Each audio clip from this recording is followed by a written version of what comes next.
Se você terminar este livro sem estar muito preocupado com o futuro da humanidade e querendo bater um papo muito sério com todas as autoridades mundiais, volta e começa a ler de novo, porque nós temos um problema. E na verdade o problema é você. Olá, perdidinhos da Tia Maravilha, tudo bom com vocês? Como é que tá do lado daí? Aqui desse lado eu li um livro que me deixou assim extremamente preocupada. Na verdade, assim, eu já estava preocupada quando eu vi o documentário do Nosso Planeta, do David Attenborough, no Netflix, né? Que fala exatamente o que vai acontecer, né? Ele mostra tudo que aconteceu de mudanças climáticas ao longo de quase 100 anos, que é o que o cara tem uns 90 e poucos anos. E aí ele vai falando, né? Ó, em 2030 vai acontecer isso, em 2040 vai ser isso, 2050 vai ser isso. E é só ladeira abaixo. Então eu já tava preocupada. Aí eu fui pegar um livro que saiu recentemente, nem sei se saiu recentemente sei lá, mas se chama Simples Mudanças Climáticas, pela Globo Livros. Esse livro aqui é muito parecido com essa coleção aqui, então se você gosta da coleção Grandes Ideias, você vai gostar dessa coleção aqui. Porque a Grandes Ideias é um livro compilado com vários gráficos por dentro, né?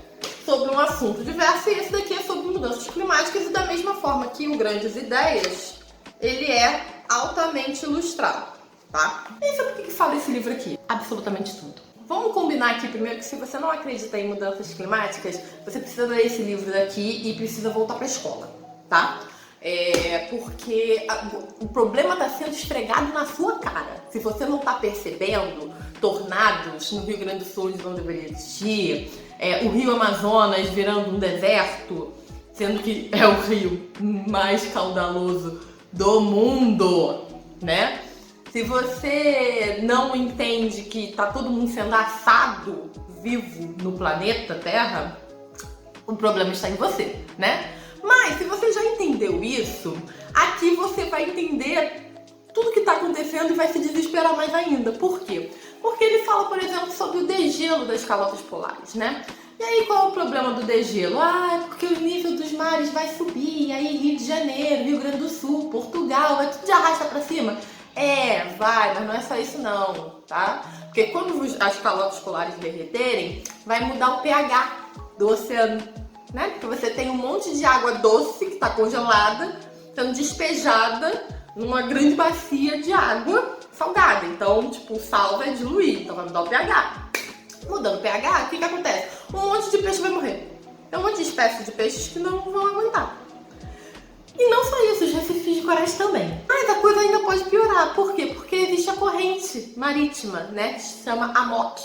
E a AMOC, ela tem uma força que ela emprega, né? Pra poder se locomover aí pelo mundo. Quando você tem mais água, ela precisa empregar mais força. Só que ela não é que nem a gente, que eu vou levantar 10 quilos na academia, agora eu vou levantar 20. Não, ela não é eficiente assim, né, gente? Então ela vai parar. E aí quando ela parar, é o dia depois da manhã 2.0. Parabéns aos envolvidos. E se você ainda não viu nenhum problema com isso, né, afinal, tem lá o filme, a gente pode reproduzir o que acontece no filme, né, gente? Tem o gelo que tá, por exemplo, no Canadá, que tem um monte de gases tóxicos presos nesse gelo e que conforme eles forem derretendo, isso vai ser liberado na atmosfera, piorando a nossa situação. Alguém lembra lá daquela fumaça que ficou passando do Canadá para os Estados Unidos, que todo mundo estava usando máscara há um tempo atrás? Você ainda tem dúvidas de que a mãe natureza, entendeu? O planeta tá assim determinado a se livrar da gente? Lembra que da mesma forma que tem um monte de gases tóxicos, né, metano e tal, presos, congelados nessas geleiras, também tem um monte de bicho. Ou melhor, um monte de vírus. Pandemia 2.0 a gente vai ver em breve. E aí esse livro mostra que existem 5 pontos, né, de criticidade, que se a gente passar desses pontos, não tem mais retorno. A gente já bateu 3. Pra não bater as 5, a gente depende do quê?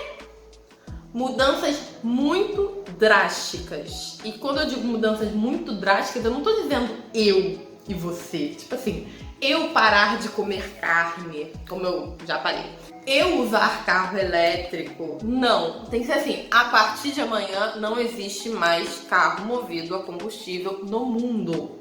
Todos os carros têm que ser elétricos.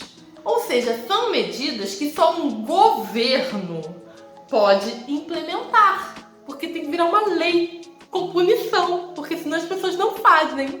E aí, nesse momento, a gente precisa acreditar muito, assim, na humanidade, né? Assim, na concepção de que não, como vamos nos juntar a um inimigo comum, né? Tipo Independence Day, sabe? Quando chega lá os extraterrestres, todo mundo se junta. Isso não vai acontecer. Por quê? Porque a humanidade é podre. Vocês acham mesmo que vocês vão conseguir convencer, por exemplo, os Estados Unidos a parar de produzir, de aumentar o PIB alucinadamente?